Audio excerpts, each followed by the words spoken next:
All right.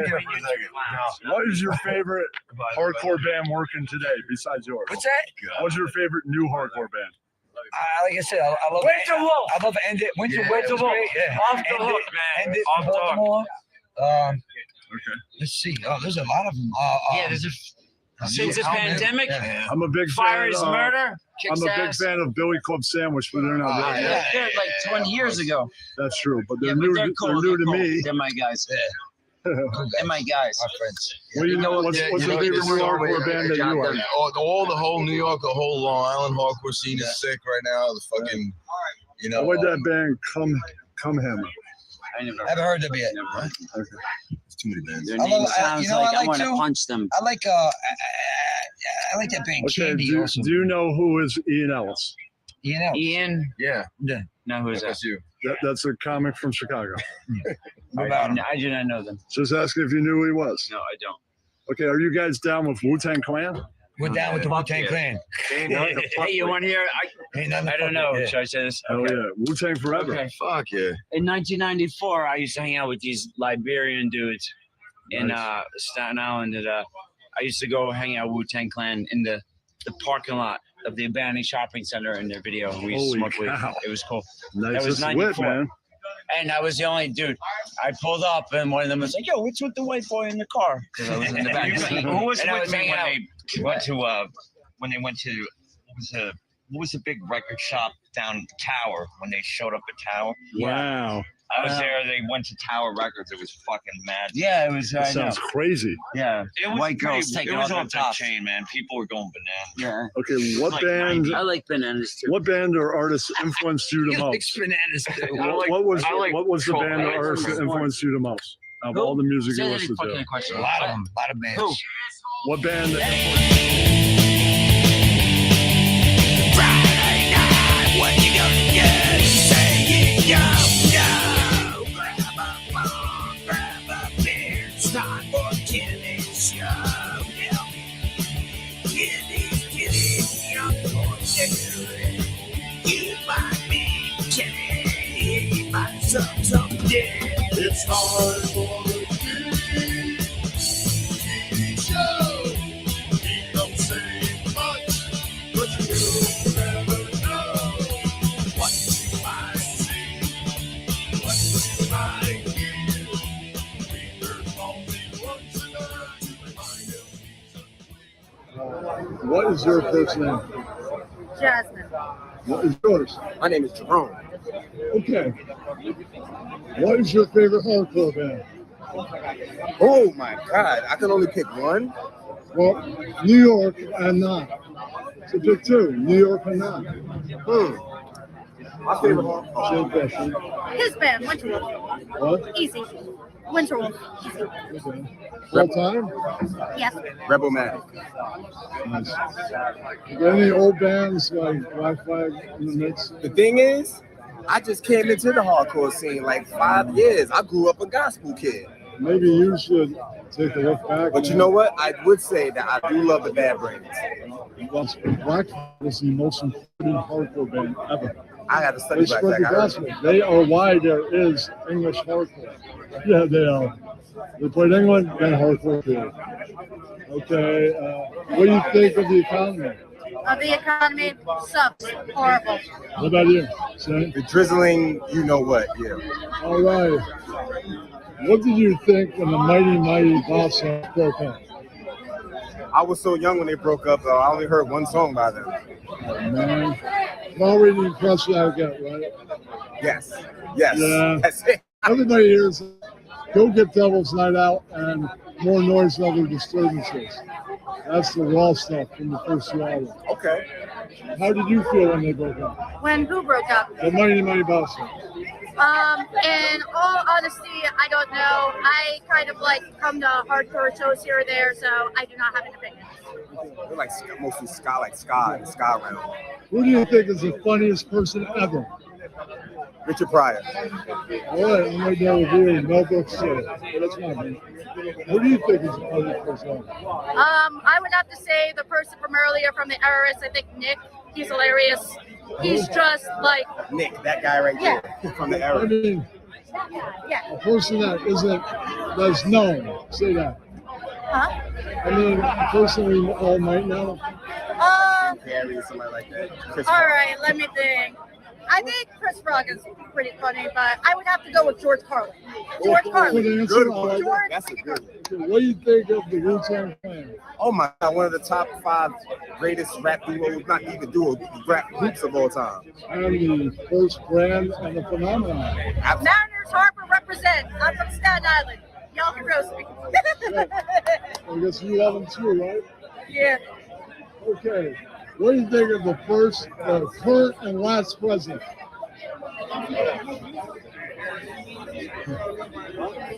Not giving my opinion on this question. It's like a car.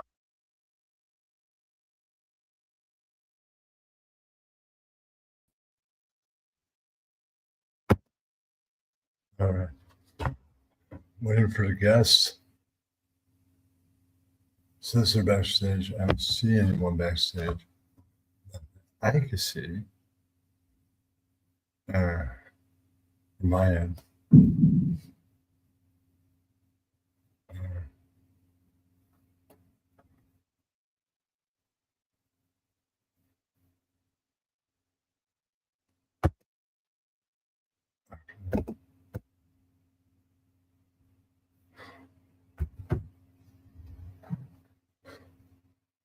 Sure.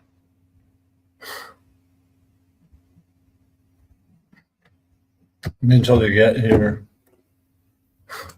give them an introduction. That might stall for time for them to get here. I don't know. See anybody backstage?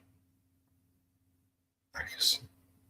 Okay, my next guest wrote American Hardcore. Busted some balls and Billie G. King's team tennis era of the 1970s. Wrote in on former Jets writer, found his New York Rock, had a magazine called Seconds Magazine, wrote about the 45 most dangerous minds in the magazine's history. What else? Wrote American Hair Metal, and then its sequel, Can't Get Enough. Wrote the second edition of American Hardcore, produced the movie American Hardcore, third edition coming out this October. Also wrote When Rock Met Disco, When Rock Met Reggae, When Rock Met Hip Hop, out now. That's the introduction. When were they? So, you know.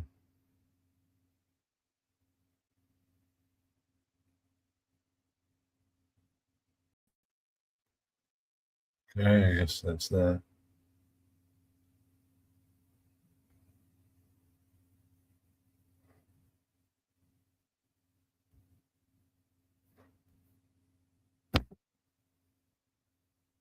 Okay.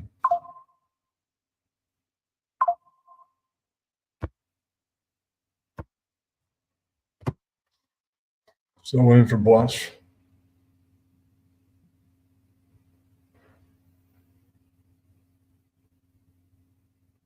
Uh,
Ready?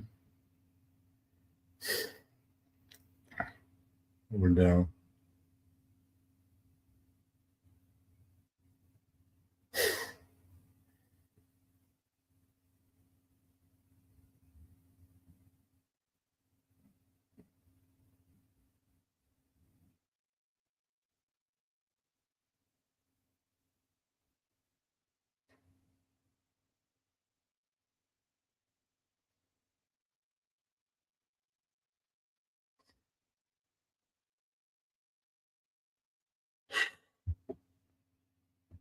Nice cross country. All right, trying to stall for time. Who saw that hockey game today? I saw it. It was entertaining as hell. USA won gold. First time in 46 years. I have a vacant memory of 46 years ago. It's pretty cool. It was a miracle. They beat the Russians. Because of the war, the Russians couldn't compete. Well, that's unfortunate for them. Canadians, wasn't 16 years ago they fought the Canadians and the Canadians won? America won. No, you Canadians, you ain't winning this time, Sean. We win.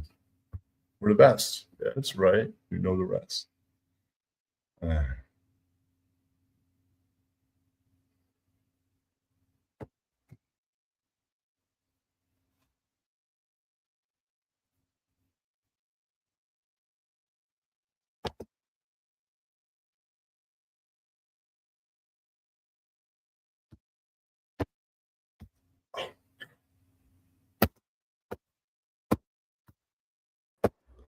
Got me? You're finally here. Yeah, well, I had the wrong link. Okay. How you doing? I already gave you an introduction. I mentioned all the books. Okay. Okay. Did you know on heavy metal history, since you're just on heavy metal history, it became one of the most famous moments in Grammy history. Metallica was supposed to win. Damn, Jethro Tull won. Yep. That's what happened today on heavy metal history. Yeah. Oh, that was today? Okay. Yeah, that's became infamous. They went on to win many Grammys, but just not that first one. Yeah, I remember that for sure. Yeah. So what can I do for you, Mr. R? Okay. Out now, when rock met hip hop. Yep. There you go. I can see Third it's in the something. trilogy. Yep. It's something you grew up on. Yeah, It's something- living in New York and all that. I was around heavy metal, I was around punk, and I was around hip hop, and I was there for the merger of it all. Be it Run DMC and Aerosmith, or Yeah, I loved or, reading about the meeting of Russell Simmons and Rick Rubin. yeah. I Well, think we're all glad he was the only punk in his high school, and Yep. he got to know what the other punk was all about, the black punk. And yeah, he was. That was a really good time, a really important time, and nobody could really imagine it back in the day, and now it's really commonplace to combine rock and hip hop. You wouldn't think twice about a rapper playing with a metal band or with a punk band. So it still happens now. I mean, recently I saw Rebelmatic open up for Giza. Oh, okay. Yeah, I like that. But that's commonplace now, So it's all good now that it's happening, right? Right. But at a certain point, it was unheard of. Yep. And that's kind of what this book is about, kind of fill in the story of how this all happened. Right. I think it's really starts with Blondie and Fab Five Freddy them hanging out on a TV show, then him getting name checked, Yeah. and it kind of takes off from there. Yep, that's the story. You've done your reading. I like that. So Yeah. so it starts with Rapture by Blondie, and then DJ's Fat Five looking Freddy had for- brought them to the Bronx to go see a show, which nobody in their right mind would go up to the Bronx in those days. But they that was the merger and the name checking of Fab Five Freddy and Grandmaster Flash Yeah. and all that. So, but that was, And you then, know, I that think was before we even get a rock box, I think it's the mixing of punks and hip hop kids at the clubs is the background, the bedrock of when rock met hip hop. If they weren't mixed for in, sure. put Yeah, together. clubs like Danceteria and the Mud Club and all that is really where it starts. Peppermint Lounge, absolutely. So yeah, those were known as rock discos because you would dance and you would also rock, you know. So it was a and one thing that was really cool about those clubs was that it was really, really late at night. It would not be uncommon at all to see one of these bands that one of these groups play at 1, 2, and 3 o'clock in the morning. So Yeah. you know, it was definitely an exciting time. And but you know, when Blondie came out and did Rapture and all the stuff we're talking about now, that was still basically disco music. That wasn't rock. Yeah. That was rock like Blondie was rock, but that's not It was really. kind of like rock, new wave, disco, and hip hop all in one place. Yep. Like worlds colliding. Yeah, that's exactly what had happened. And And pretty soon, Run DMC would bring the rock box. Yeah. And Rock DJ Box and King of Sampler. Rock. Yeah. There's so within like and the 2 breakbeats years. like Billy Squier and Led Zeppelin Yep. led the way into rock music. Yeah, you know, this was all happening within like a course of like 2-3 years, where you had you know, you just mentioned a lot, but you had African Bombata mixing the Billy Squier with with hip hop. Time Zone. Yeah, with, Time Zone. With Yep. Johnny Rod and John White. Mhm. Yep. Yeah. That's probably the first real rock rap record, but that was all the same time as Run DMC with Rock Box and King of Rock. And then it was all, you know, again, all within this like 2-3 year period. You got those records, and then you had Run DMC with Aerosmith, which was that kind of genius Rick Rubin collaboration. Yeah, and then there's the Beastie Boys. Giant iconic moment. That music video is probably the most iconic music video ever. Yep. Yeah, I think when they say that it was the most important video of all time, I think they're correct. Yeah, if they said you have one video to send to aliens, that's the video. Absolutely. Yeah, and that was also it represented a changing America, a changing of the world. Was what was going on there was you know, there's that video is you see the breaking down of the walls, and that's not just physically but also metaphorically. We saw the worlds are merging. Yep. True. Right away, it will probably do better for the rock group because they're a rock group, but ultimately it did shockwaves for both. Yep. Excellent. Very, very good way to put that. It's and it was a really exciting time. I got to hang out with the Beastie Boys a bunch back then, and you'd see them with Run DMC. Well, back then you're the DJ, so the DJ is always playing the record in. Right. The Yeah. artist comes around to see the DJs in the clubs. Yeah. That's when how they're in between gigs. Yeah, that's totally how I met these people. And also I was starting to write right around that time.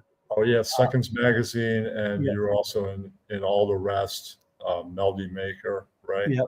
Yeah, I was very much tied in with especially I guess you would call them fashion magazines like Andy Yeah. Warhol's Interview magazine and Paper Yeah. magazine and Wow. Details. And so Yeah. I got in, because I was a DJ, they kind of gave me entry into their world.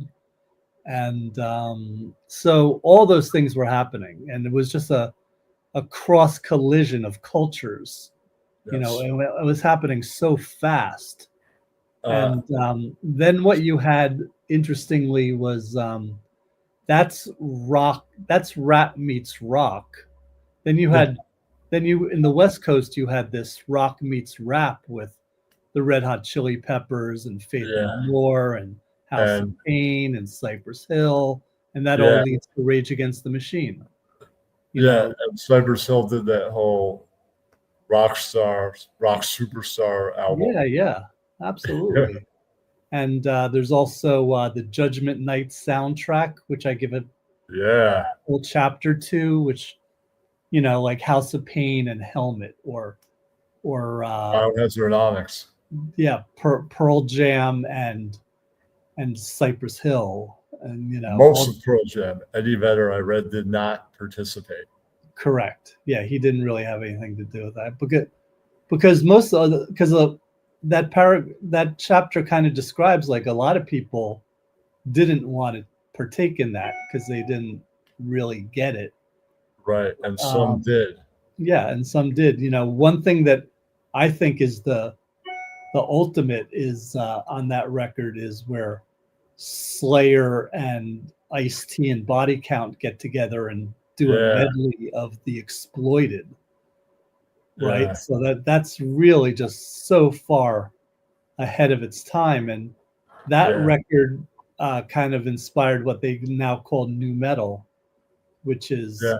a lot of people rag on it. largely, Yeah. when it started, wasn't all the way accepted, but by Yeah. now it's been accepted. I mean, those bands like Korn Mhm. and lots of like System of a Down still tour and still Yeah. sell millions of And albums. Limp Bizkit, don't forget their DJ was DJ Lethal from House of Pain. Right, yeah. So that's another cool angle to it. And Yeah, you for said sure. System of a Down. And, I'm not the biggest Limp Bizkit fan. I'm not the biggest Linkin Park fan. But, they've sold so many records that Yeah. that they're Wow. totally part of this as well. Right before his death, they did start to grow in on me, and I said that he ultimately took his own life. But this happens a lot with the fame edge of it, and Yep. when people become rock stars, and maybe ultimately that wasn't their plan. Some people just want to make music, and Yep. then they become it gets on MTV, and that the whole thing runs away with it. Yep. It does happen. People Yeah, are no. Well, I'm enjoying this because I know you've clearly read the book, so you get where I'm coming from with Yeah, all the this. last guy didn't really read the book. Yeah. Well, you do interviews before the book is out, and then you have to do them afterwards. Yeah, for sure. But that's it's an interesting time and place for music, and I think I don't think that'll ever happen again. I think what happened with when rock met hip hop, like that was a once in a lifetime thing, and it changed music forever. So Yeah. Like It's even my still- publisher wrote that, about this 10-year period from the 80s to the 90s, but it's really much longer than that. Like I'm talking about, it It goes still really kind of happens now. There Yeah. are blends, there are hardcore groups and other groups that open up for hip hop legends. Yeah. And Like how you're talking about Yeah. Rebelmatic. You know, Yeah. that's a perfect example of what I'm talking about, that this music will carry on forever. and Ramsey was in Funk Face, and that's kind of like Yep. a rock funky group. Yep. Yeah. Yeah. So there's so many different tentacles that come from this. Yeah. And Yeah. it's an exciting time for sure. Yeah.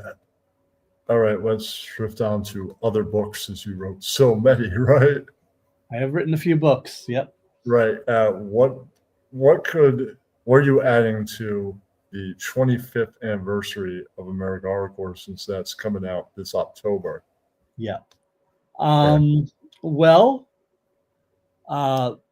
there's about 24, there's about 50, there's somewhere between 30 and 50 new interviews. Be it Dave Dichter from MDC and East Bay Ray from the Dead Kennedys to locals like Ron Rancid from the Nihilistics or RB Corbett from Even Worse. So it's, you know, it's kind of all encompassing from that period. There's tons of things that I had to say, things that I had learned, and lots of artwork that I've added to it as well. So Right. It's been out for 25 years coming up. yeah. It's quite a long time, big chunk of time. Right. And, you know, Through that. sometimes books come out in second editions, which of course Yeah. mine did, to get to a third edition, but very rarely do you get to a third edition. I mean, That's true. yeah. And I don't think you'll be doing a third edition of American Hair Metal, right? no, I don't think that's happening.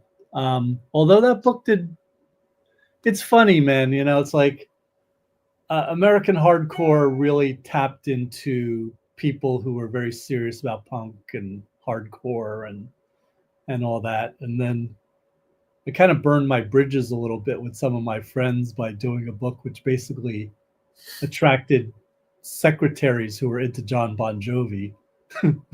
So maybe they didn't understand you're a journalist. You can't just be like, well, you know, I've known this my whole life. I lived it. yeah. You can't always tell that story.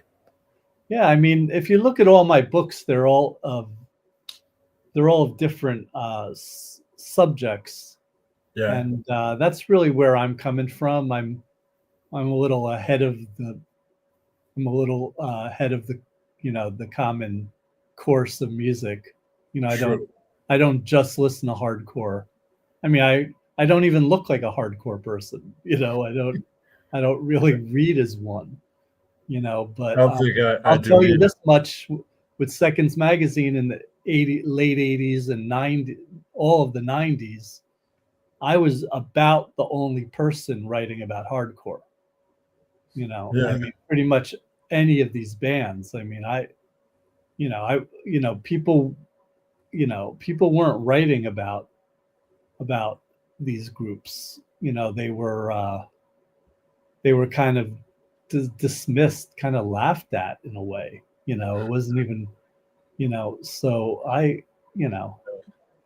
speak very clearly when I say, you know, I was the one writing about these bands when nobody else was. You know, I was putting Sick of It All and the Cro-Mags and Murphy's Law and Agnostic Front and putting them into, like, you know, major magazines and my own magazine. So I you know, I've heard, like, you know, I don't, you know, who's this guy to write about hardcore? Well, I'm the one to write about hardcore because I was there in the 80s, I was there in the late 80s, I was there in the early 90s, I was there in the late 90s.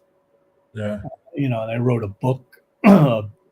You know, my book is about the original explosion of hardcore. So that's what I'm writing about. That's what my film was about. That's what the whole story was about. So okay, when do you think the director's cut is coming out? Because we've had conversations off the internet about that. When do you think? Yeah, so it? There's a lot of legal stuff involved in the film that weren't involved with the that didn't necessarily apply to the book, and a lot of that is because we signed with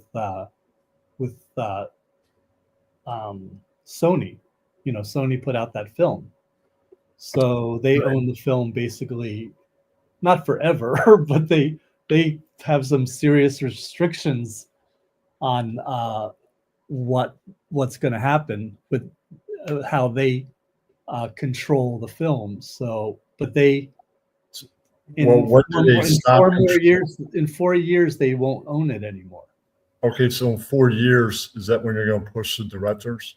Yeah, then we're going to do a director's cut, and Okay. I think that'll be amazing because Yeah. not only is my writing of that film really strong, but the editing of the director Paul Rackman's really strong. So we you know we have our back and forth, Paul and I, but we do agree that this film will this will come out as a director's cut, and that'll be. And then you won't have some big company going, well, this all looks good, Steven, and it's Paul, right? Yeah. But you can't have this and you can't have that. But that's important to us, right? Yeah. And then 4 years from now, you can be like, well, nobody's going to cut any of it out. Let's put it all in. Yeah, that's pretty much you pretty much nailed it. I mean, that's how it's all working, and it's okay by me. I mean, I've got plenty of stuff to keep me busy. So, sure. As you see, I just wrote this trilogy with When Rock Met Disco, When Rock Met Reggae, and When Rock Met Hip Hop. I mean, who brought you the book idea for the beginning of the trilogy? Was this something? Well, the original idea of When Rock Met Disco was my agent. But then I ran with it from there. Right. I decided that, well, if I'm going to write about, because what these books are about. You came of age in that time period, and from your last interview, I learned that it's not really about history of disco. It isn't framework. It's about it meeting with rock. Mm-hmm. Yeah, it's more about the Rolling Stones than it is the history of the Casey and the Sunshine Band. Yeah, no, you nailed it. That's literally what I was mentioned because right now. They're one end of it, and that's highly important. But it's more Queen getting on and getting down and Kiss and right and Rod Stewart and like you said, the Rolling Stones. Yeah, I mean, so it's when I'm talking about reggae, I'm really talking more about how the Clash and the Police, Blondie all did the Specials reggae and the Specials. Yeah, it's all. Then it's down all to the Mighty Boss Stones. Yep. I tell you know it. You read all this stuff. So, and then this hip hop book is not. There's books on the history of hip hop. That's not what. That's not what my book is. It isn't a framework. It tells you about the early days a little bit, touches on that, then it gets right into the important things like rock and that coming together. Yep.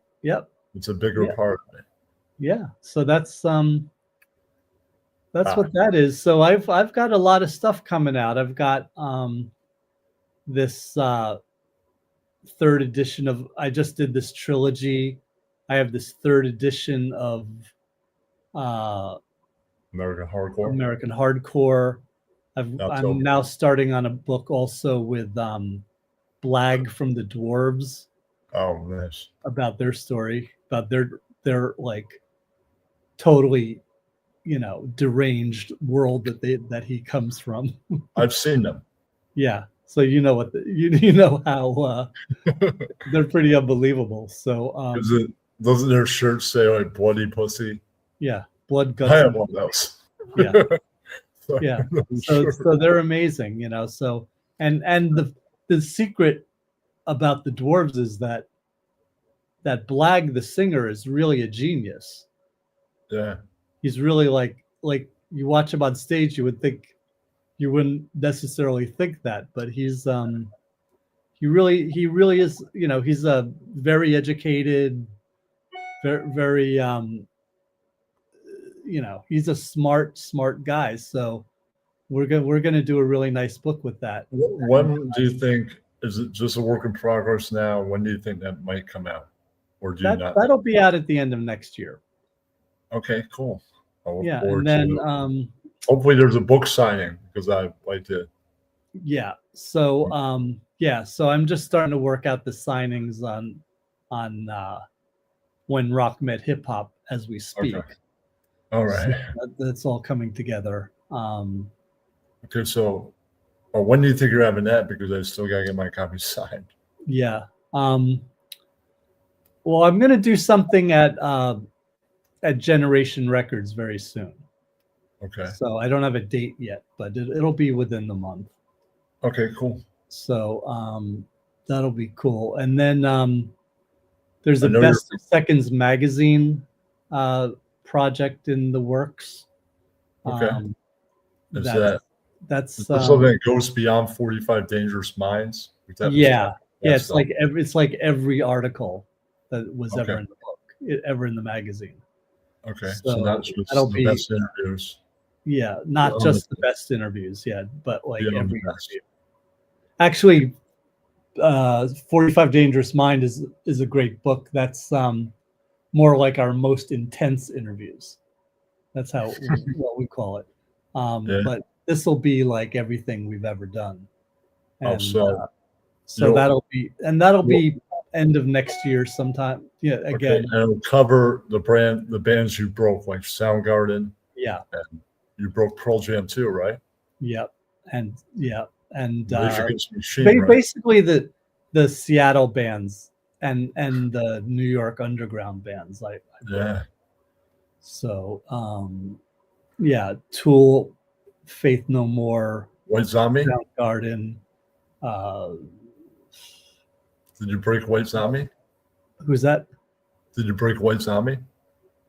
Yeah, I did their first interview for sure. You know, and you'll see a lot of the first interviews appear in there. So that'll be somewhere in the next year and a half to 2 years. Can't wait.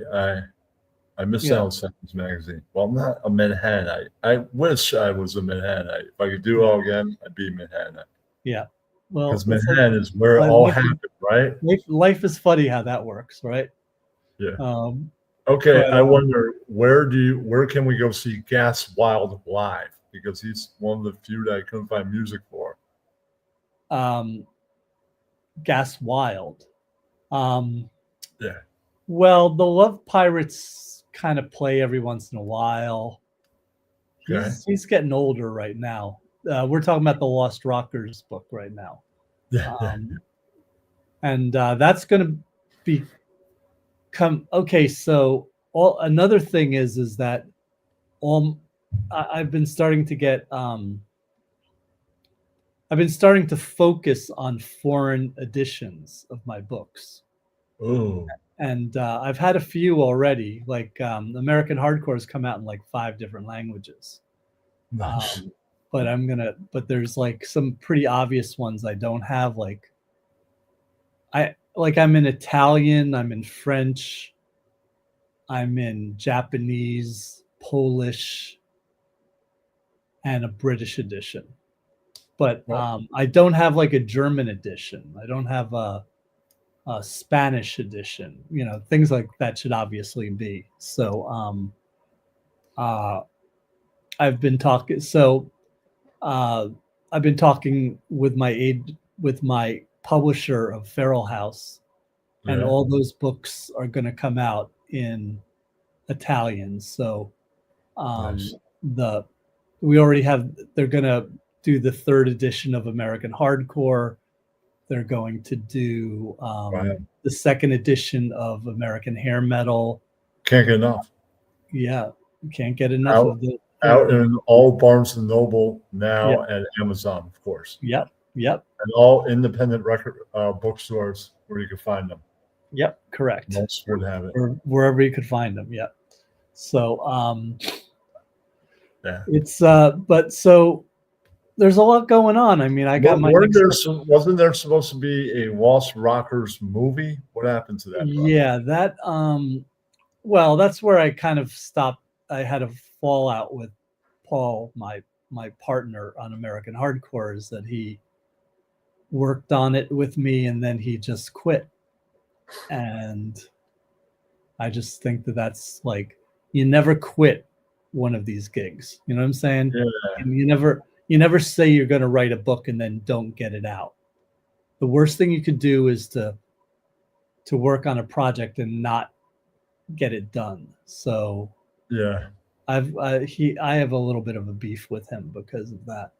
But regardless, I will do the director's edition of American Hardcore with him as well. So that's kind of the Lost Rockers film is kind of a painful thing for me and for Tony Mann, who worked on it, and who's my buddy. Well, is there another way to get another director? I've been trying to, but he's Paul's been a little resistant to that. So I don't really understand his game. I'd like at least hand it over to somebody. Yeah, I like at least hand it over to somebody, that I know, but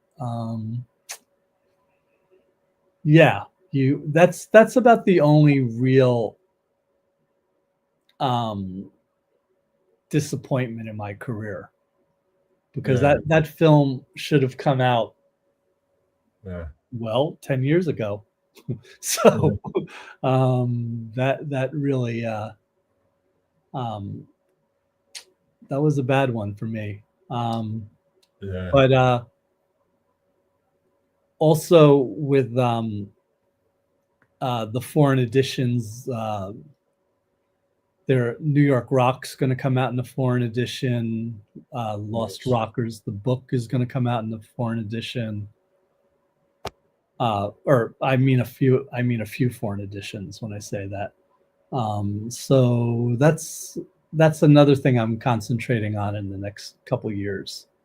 So there's a lot going on. There's still a lot going on.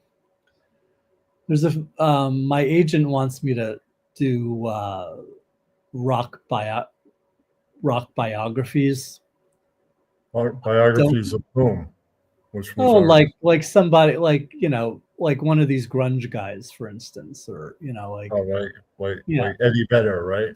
Yeah, like I the one I'd like to do is Jerry Cantrell. Oh, that's a good one. Yeah, he's one of the ones that's still alive. Yeah, he's alive, and he's a nut, Wow. So well, what else would he be at this point? Yeah, I know so many crazy stories about him from people. So and I interviewed him a few times. So but anyway, so that's I haven't decided who it is. Another guy I really like is Adam Jones from Tool, the guitar player. Yeah, because he's a filmmaker and he's a artist, and he sounds not nuts like Jerry. Yeah, no, he's not nuts. Jerry's a nut. So anyway, so don't be surprised if I end up doing one of those kind of books as well. Okay. What about have you given thoughts to, you've done when rock met a few things, what about when it met classical? Well, I've had a few people say like rock met country or rock met classical or rock met electronica. I'm kind of like, I like the idea of a trilogy. I'd leaving it at that. Okay. I mean, once I do one more, then it's like a series. Yeah. I don't know. On most days, I can't I'm very at this point in time when we're talking, here today at end of February. Is that where we are? Yeah. Yeah. I'm only going to do 3. Whether that changes, it could change. I'm not All right, going to I'm lie. saying that there is, I know source material that you can use if you decide to do about classical, right? Yep. It's 100 years of jazz from bop to well.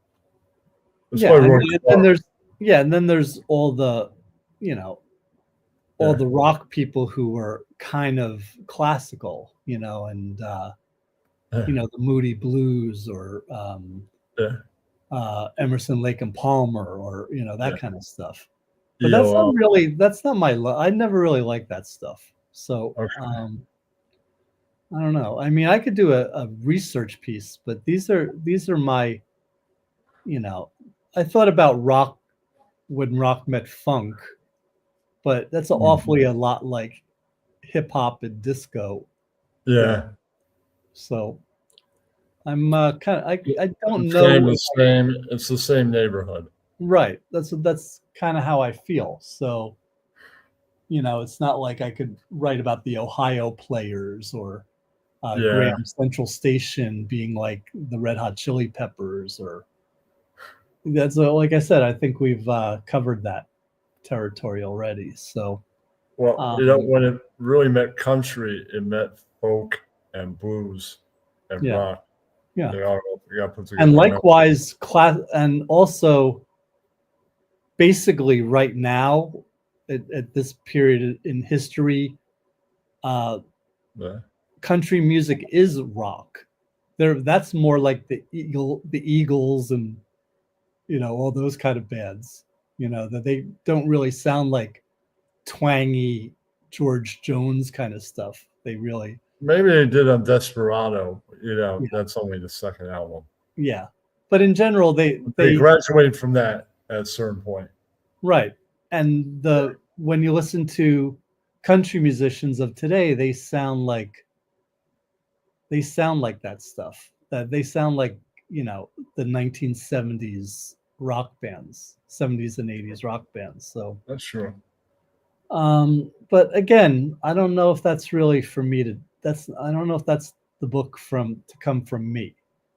Well, if you ever change your mind, we could collaborate on one of them, maybe Mhm. one day.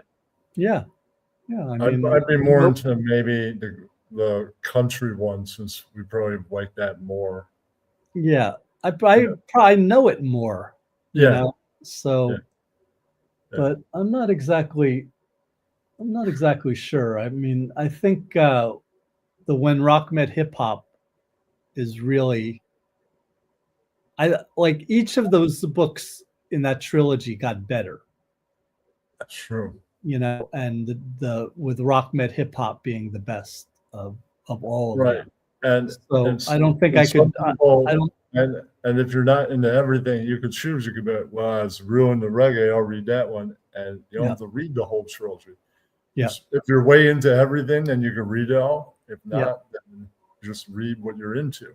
Yep. It could be kids that are way into corn and go, wow, this is about corn and all the stuff that happened before all that. Yep. And that seems like the book for me. Yep. Yeah. Like, I mean, I label you the expert of experts. yeah. Well, thank you. I think I am.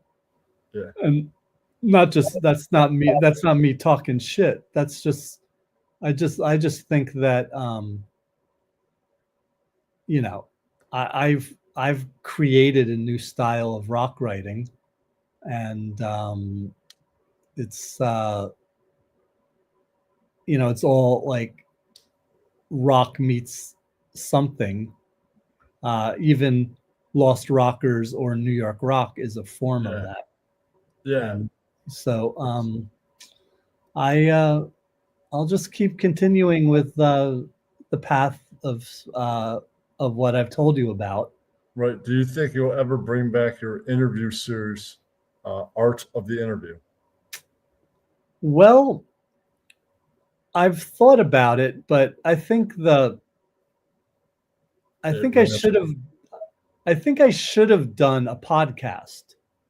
Oh, And I understand why my live performances were really good, but that was you can always, I couldn't make any money on it, so yeah, I was losing money on that. you So could always redo it as a podcast. yeah, I mean that's a possibility. It's a possibility. It's like I just I think I kind of I read the market wrong. I think I saw it as It was fun to go to, but sometimes there'd be an ice storm, and yeah, yeah, like what happened to me. yeah, Right. And you'd be yeah, like, yeah. So yeah, yeah, I mean, so that was kind of the problem with it. yeah. But was it good? It was great. That was a It was great great. series. It was Yeah, that great was a great coming to series. it. But it And would have been great also if like you missed the live. yep, Here's the online podcast version. yeah. That would have Well, been nice to have that too. would have been the thing to do. Yeah. It's still a possibility. I mean, a few Yeah. people talked to me about it. But like I said, I think I missed the mark on that one. I think if I was just a podcast all along, it would have been more successful. So, You but could always the one thing that I find is you just have to. It's kind of like a band. You just have to Yeah. try all sorts of different things, and some of it works and some of it doesn't. True. And I'm okay with that. Okay. Okay. When Rock Met Reggae, was that like you already had one book of the trilogy and you just ran with it? Did the idea come from somewhere else? Well, I was always a reggae fan. I have a huge collection of reggae records, like the originals. Wow. And I really liked. I always used to love hearing like a Clash song and then realizing that it was a cover. Yeah. Like in other words, Like and Pressure Drop. that goes for all these groups. Yeah. Like you find out that like, boy, that was a great song, but it wasn't their song. Like, But even like the original ska artists, they Yeah. would cover R&B classics. So that was right. even their song. Right. Like, and like the band Madness, like every one of theirs was like a cover of Prince Buster, doing Or Desmond Decker. or Desmond Decker. Yeah. I mean, so Yeah. all of these and the Specials, they were like a cover band, or the Clash on Sandinista and London Calling. Like I knew a couple of those songs were covers. Like I knew like Pressure Drop, on that 10-inch record. Like I knew those songs, but Rudy Can't Fail. Rudy Can't Fail was a cover. Right. That's a perfect example. So I used to love like discovering that. So I applied that vision to a book, and that's really where that comes from. Yeah. Yeah.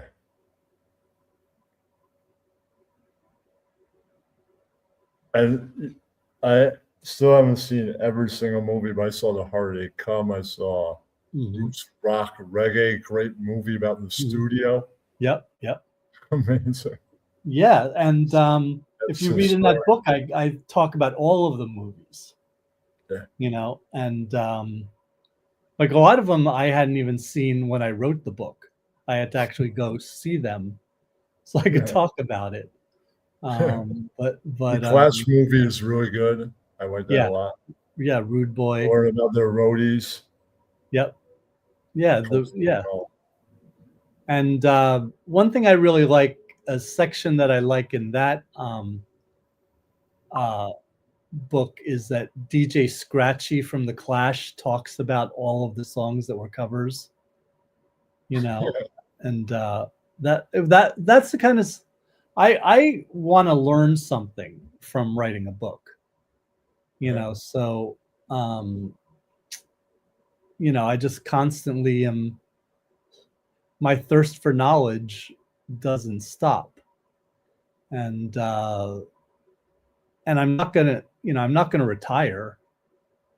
You know, I'm close to that age where most people would think about retiring, but Well, I heard you. I'm not retiring. I'm going to do this till I die. So I heard you on that podcast. You love what you do. You don't make a lot of money, but people that love what they do usually don't. Yeah.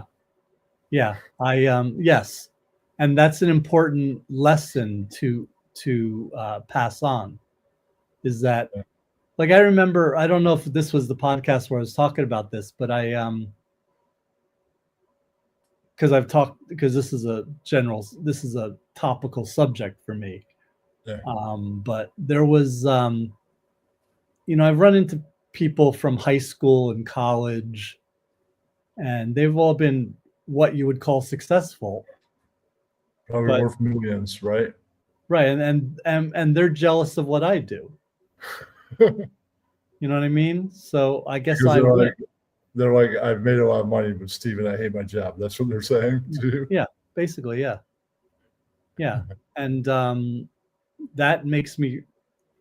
I'm not laughing at their misery. Probably their thrill was working their way up the ladder. Like, hey, I'm now vice president, right? Yeah. And all right, look at me. I got the champagne. I'm sniffing the best Coke or whatever they're doing, right? Yeah. Then they become president, and then it becomes work. Right. And they're miserable. Right. You know, they like I'm and also, you know, just so basically in general, I've just discovered this with people, that they can't wait to retire, or they're miserable with waking up every day and having to do the same crap all the time. So I don't have that. I do. Yeah, I mean, I definitely don't make enough money to be able to talk about how successful I am, but I feel like a success. You know, I feel like I wake up every day. I work at least 10 hours. Wow. You know, and before time runs out, I wondered since you were in the clubs in the 80s and 90s, a DJ, right? And you'd be on one level, Moby would be on the next level, like D-Light would be on another level. Yep. What kind of DJ were they when you like a 10-minute break and you got to like be like, all right, guys, I'm gonna play this song? Well, because I would go check them out. I would go check out all the DJs, and you know, DJ Red Alert, who was the big Hot 97 DJ, you know, like all those kind of guys. I'd go check them all out, and they're you know, you talk about Dimitri from Delight, and he rocked the party. That's what he was about. He was about party rocking, and that's what Delight was about. Delight was about rocking the party, and Moby's was a little more serious. You know, he was you know, it was a little more intellectual, let's say. Okay. You know, and then me, I basically played everything but what the hip music was at the time, but I would make a great party mix.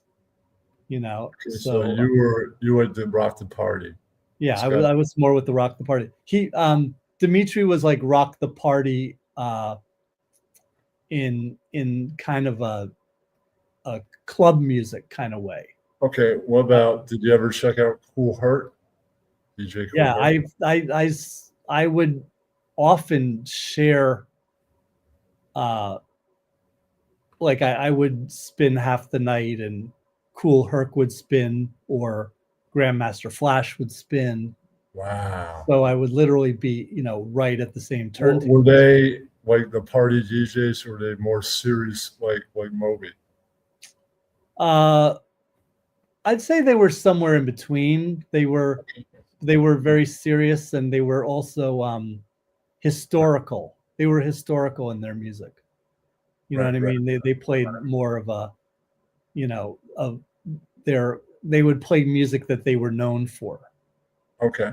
Yeah. And quite often I would, like, they would DJ,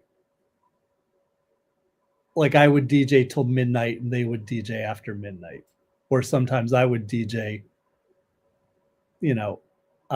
after midnight and they would DJ before midnight, depending on what it was. That was usually in terms of those were usually parties. Right. Like you were working like a record company or right. I did tell a DJ that I'm friends with on X that if they're ever around and they have all night after Halloween, they got to see you spin. So they should contact me and I'll get them in. Yeah. I do rock the party. I got to say that. Yeah, but you got to it's worth staying up all night for. Yep. Yeah. And here I am, on Halloween. That's the only thing I do right now.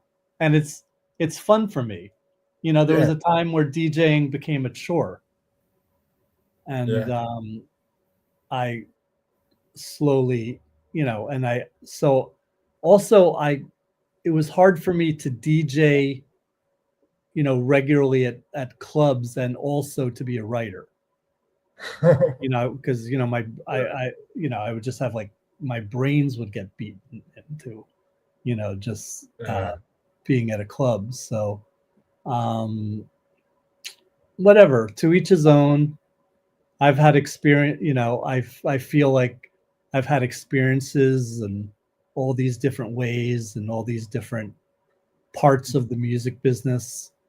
And I'm really proud of that. I'm really proud of that. And I'm really proud of the books I've written, the films. Where did the idea for New York rock come from? That came from my working in clubs, and seeing a lot of these bands perform early in the night, that kind of a thing. Okay. So, and also it's because I was I was always not always, but for many years I was like a glam rock / punk rock, kind of person. So that's what that book's really about. That is in some ways my story of New York. New York rock is in many ways my story. And going to clubs to see bands and working at DJs spinning music. Right on. I'm wondering if I one day could get a glimpse of your collection. Yes, you can. I wanted to see it. Yes, I would be glad to hook you up to see that. We've all seen part of it because your collection is a discography in American hardcore. It's only one portion of the collection. Yeah. And sometimes in these books we see records, but then there's records we never get to see. Yeah. Yeah. Well, I've got the collection, no doubt, and I'd be happy to show it to you. Okay, that'd be awesome. Yeah. And I get also glimpses of it at the DJ shows that you do at Brian's house. I've heard some of this, so that's a step into the collection.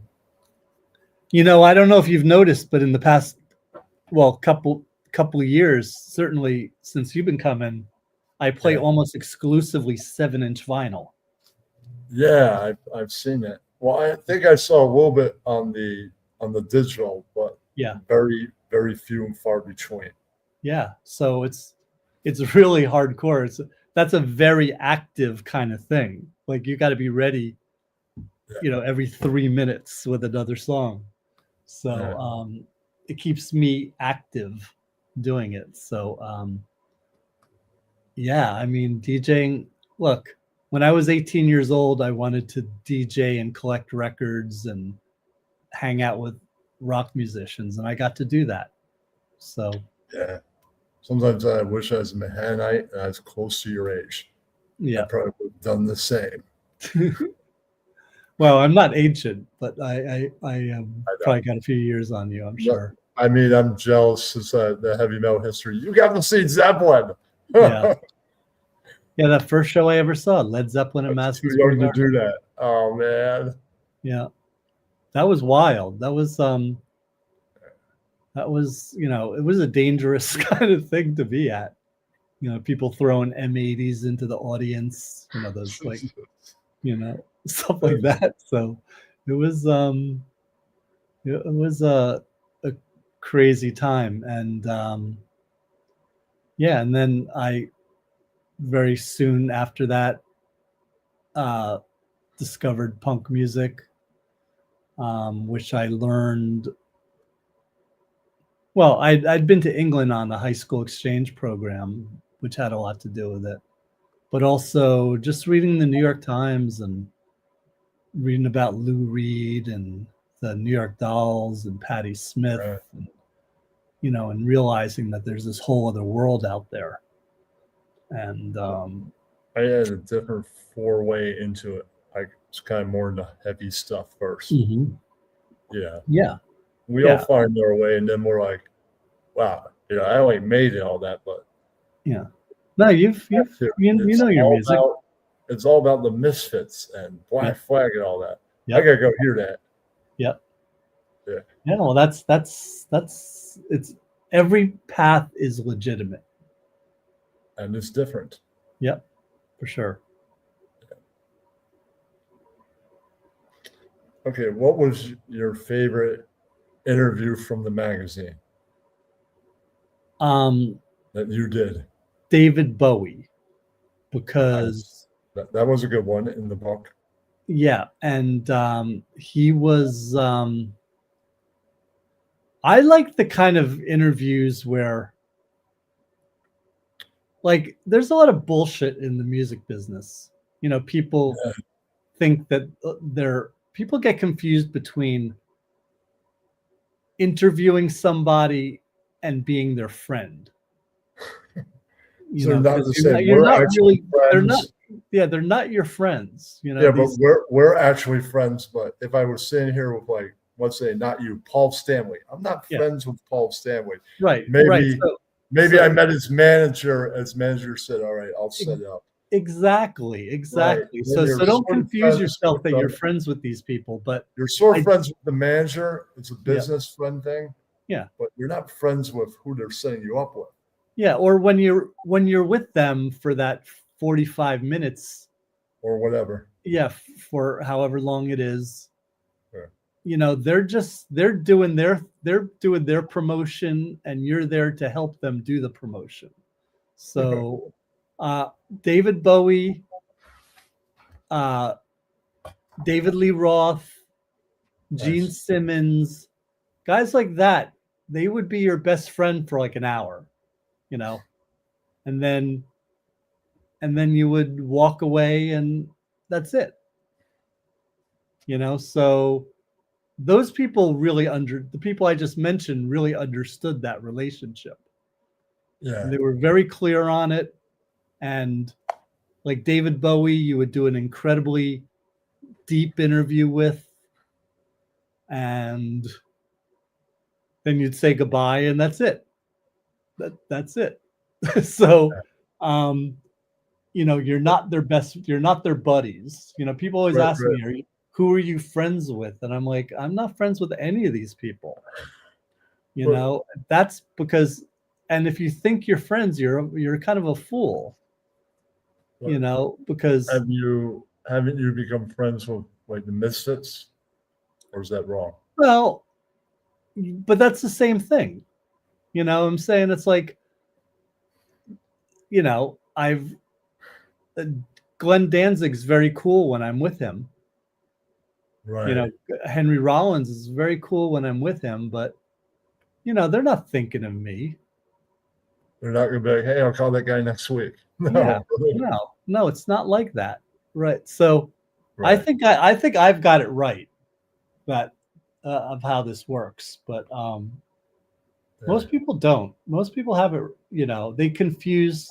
I don't look at, like, you remember I interviewed your pal Rick Fox, right? Mhm. And his buddy Ron. I don't look at, I'm now friends with Ron Keel or anything.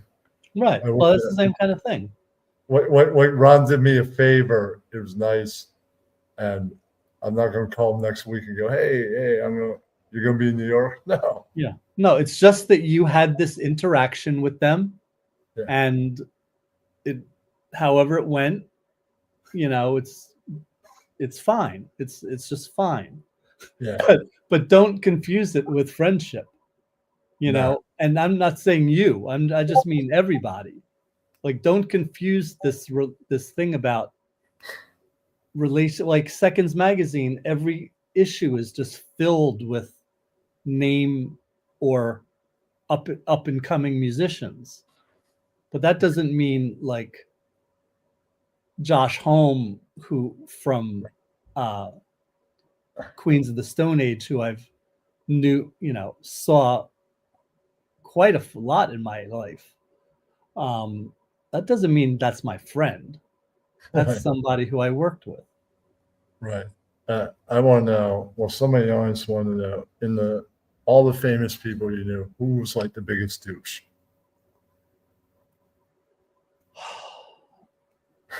LL Cool J. Wow. He was just a jerk. He was just a real jerk. I can't. He just didn't even, if you don't look somebody in the eye when you have a conversation with them, so Yeah. he falls into that. He fell into that category. Whereas DMC from Run DMC is Daryl McDaniels. Yeah, is the real deal. He's and it's not just because he did this recent record with Agnostic Front. It's because he's cool that he was receptive to Agnostic Front. You know what I'm saying? Yeah, So, I saw. he's a cool guy. He is a cool guy, but again, like I have his phone number, in my phone right here. But it's like that's not my friend. It's not, so you just have to be careful with that stuff. I remember interviewing the guy from the Moody Blues, Justin Hayward, who's kind of a jerk.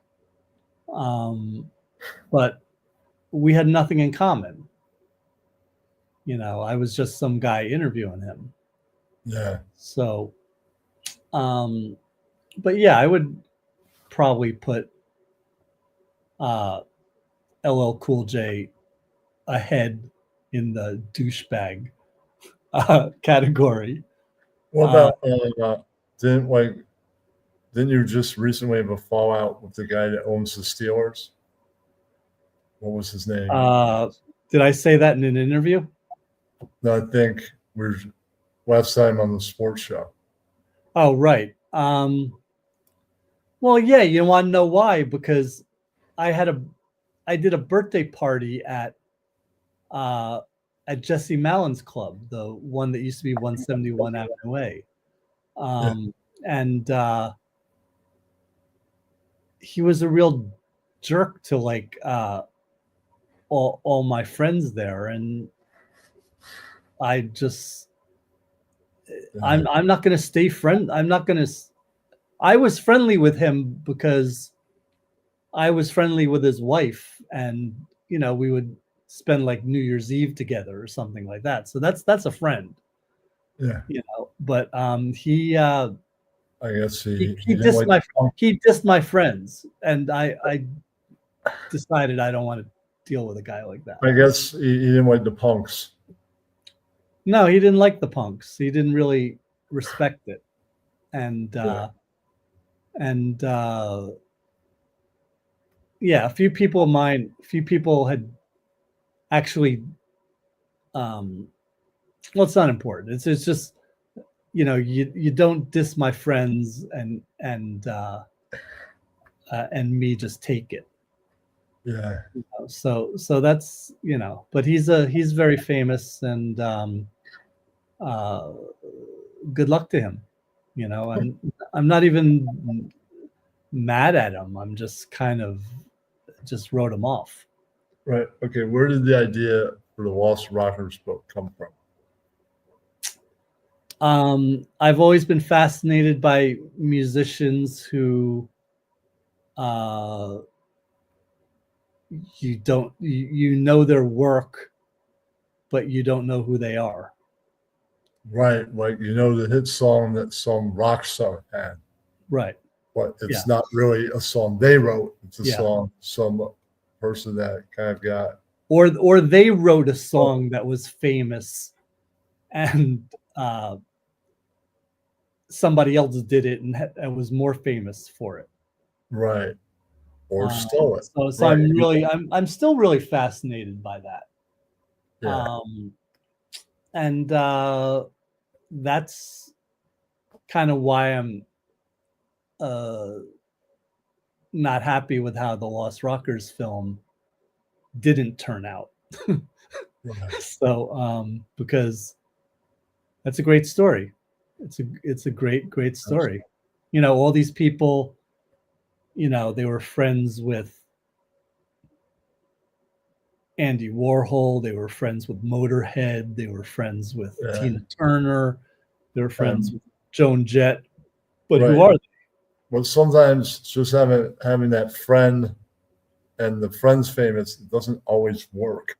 Right. Well, that's isn't that what we were just talking about before? Yeah. Just like, what about that case of Gloria Jones? She's married to Mark Brolin, right? Yeah, right. She's married to Being Mark married Brolin. to a rock star doesn't always help you get in the door either. Yeah, I mean, she did the original version of Tainted Love before Soft Cell did it. Yeah. So, right. So there you go. Or Jake Holmes wrote Dazed and Confused that Led Zeppelin ripped off. Yeah. So, and everyone's like, who's Jake Holmes? So, Yeah. so I'm always been fascinated by those kind of stories anyway. So that's how that was the impetus for the book, Lost Rockers. Okay. Yeah. I said that book signing. Yeah, I mentioned Gas because he was like the most rock star looking one. Yeah. Yeah, and he was buddies with Lemmy. Nice. And that's cool. Yeah, and Lemmy's in the. I have the only film that Lemmy was in that never came out. So. Was it supposed to come out? Well, they're supposed to be in Lost Rockers. I mean, we interviewed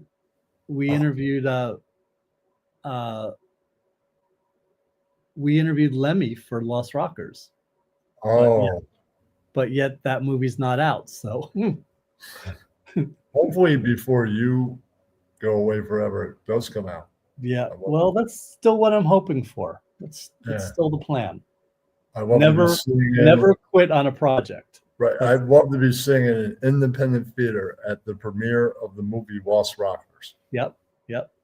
Well, we showed it once at Lincoln Center, and we sold out the entirety of that theater, which is a very, very big theater, and yet the film didn't come out. So,